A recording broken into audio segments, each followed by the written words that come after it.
মানুষ যখন একা হতে থাকে তখন একাকিত্ব শুধু নিঃসঙ্গতায় সীমাবদ্ধ থাকে না, এটা ধীরে ধীরে ধীরে ধীরে তাকে সব কিছু থেকে বিচ্ছিন্ন করে দেয়।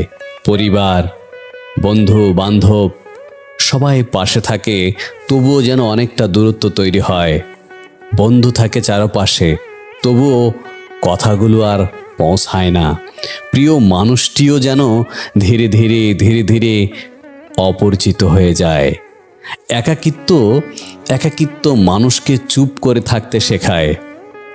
যে মানুষটা একসময় মনের সব কথা খুলে বলতো, সে তখন নিজেই নিজের ভেতরে সব জমিয়ে রাখে।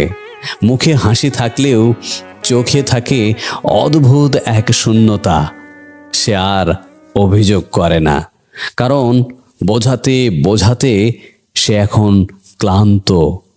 এই যে একা হয়ে যাওয়া মানুষগুলো কাউকে দোষারোপ করে না কখনো।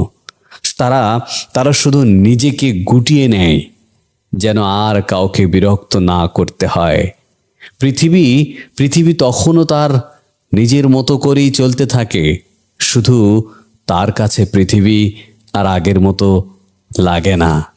রঙগুলো ফিকে হয়ে যায়, শব্দগুলো নিস্তব্ধ হয়ে যায়, আর অনুভূতিগুলো ধীরে ধীরে ধীরে ধীরে অব্যক্ত কষ্টে পরিণত হয়। সবচেয়ে কষ্টের যে বিষয়টা, সেটা হচ্ছে এই যে বিচ্ছিন্নতা চোখে দেখা যায় না, ভেতরে ভেতরে মানুষটা ভেঙে পড়ে, অথচ বাইরে থেকে সে ভালো আছি বলেই দিন পার করে দেয়। একা হয়ে যাওয়ার সবচেয়ে বড় যন্ত্রণা এখানেই। আপনি কাউকে ছাড়বেন না, অথচ সবাই আপনাকে মনের অজান্তেই ছেড়ে যাবে। এটাই বাস্তবতা, এটাই হচ্ছে নীরবতা, নির্মমতা। তবে একাকিত্ব তো আপনার জীবনে আসবেই। পৃথিবীতে এমন কোনো মানুষ নেই যার জীবনে কেউ বলতে পারবে যে আমি কখনো একাকিত্ব ফিল করিনি। এই একাকিত্ব ফিলটা না বিভিন্ন সময় বিভিন্ন কারণে হতে পারে। যারা বৃদ্ধ বয়স, তাদের দেখবেন তাদের সঙ্গে কেউ কথা বলে না, দেখা করে না, শেয়ার করে না, অথবা তারা অসুস্থ কিন্তু একাই কোনো ক্লিনিকে যেতে পারছে না, কোনো ডক্টরের কাছে যেতে পারছে না, তারা একাকিত্ব ফিল করছে। যারা মাঝবয়সী, তারা কোনো কিছু হারিয়ে ফেলেছে, হয়তোবা তার কাছের বন্ধুকে হারিয়ে ফেলেছে, অথবা সে অনেকগুলো টাকা হারিয়ে ফেলেছে, অথবা অন্য কোনো কিছু হারিয়ে ফেলেছে, এই জন্য সে একাকিত্ব ফিল করছে। আবার যারা ছোট, তারাও হয়তো মাকে হারিয়েছে, বাবাকে হারিয়েছে, তারাও কোনো কিছু একটা হারিয়েছে, একাকিত্ব ফিল করছে। এই যে বয়সের উপর ভেরি করে, কিন্তু প্রত্যেকটা মানুষের জীবনেই এই একাকিত্বটা একটা না একটা সময় আসবেই, আসতেই থাকবে।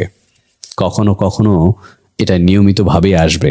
তবে একাকিত্বটা এমন একটা জায়গায় নিয়ে যাওয়া উচিত না যে এখানে গেলে হয়তোবা নিজের জীবনটাই ঝুঁকিতে পড়ে। এই জন্য একাকিত্ব থেকে বেরিয়ে আসতে হবে। একাকিত্ব থেকে বেরিয়ে আসতে গেলে তোমাকে যে কাজগুলো করতে হবে, তোমাকে সমাজের ভালো কাজে লেগে যেতে হবে। তুমি যে জিনিসটা পছন্দ করো, তুমি ফুটবল খেলতে পছন্দ করো, যারা সেই ফুটবল খেলতে পছন্দ করে, তুমি তাদের সঙ্গে সম্পর্ক স্থাপন করো, তাদের সঙ্গে কথা বলো, তাদের সঙ্গে ঘোরো, এবং তুমি সমাজের ভালো ভালো কাজ করতে থাকো। তাহলে দেখবে এই একাকিত্বটা একটা সময় আর ফিল করবে না। আসলে একা থাকা আর একাকিত্ব থাকা দুটোর মধ্যে অনেক পার্থক্য। একা থাকাটা হচ্ছে কোনো একটা জায়গায় আপনি একাই বসে আছেন, আর একাকিত্বটা হাজারজন পাশে থেকেও একাকিত্ব ফিল করে। এই জন্য একাকিত্ব থেকে বেরিয়ে আসুন, সুস্থ থাকুন, ভালো থাকুন। তবে যেখান থেকে বেরিয়ে আসুন না কেন, এই ভিডিও থেকে এখনোই বের হওয়ার দরকার নেই, কারণ আপনি এখনও চ্যানেলটাকে হয়তো বা সাবস্ক্রাইবই করেননি। আর সাবস্ক্রাইব করবেন, লাইক দিবেন, শেয়ার করবেন, আর ওই যে বেল বাটনটা আছে না, চাপ দিয়ে রাখবেন, কারণ নতুন ভিডিও আপলোড করলে নোটিফিকেশনটা যেন যায়। আর ফেসবুকে যদি আপনি দেখে থাকেন, তাহলে অবশ্যই ফলো করবেন পেজটাকে, শেয়ার করবেন, কমেন্ট করবেন। ভালো থাকবেন।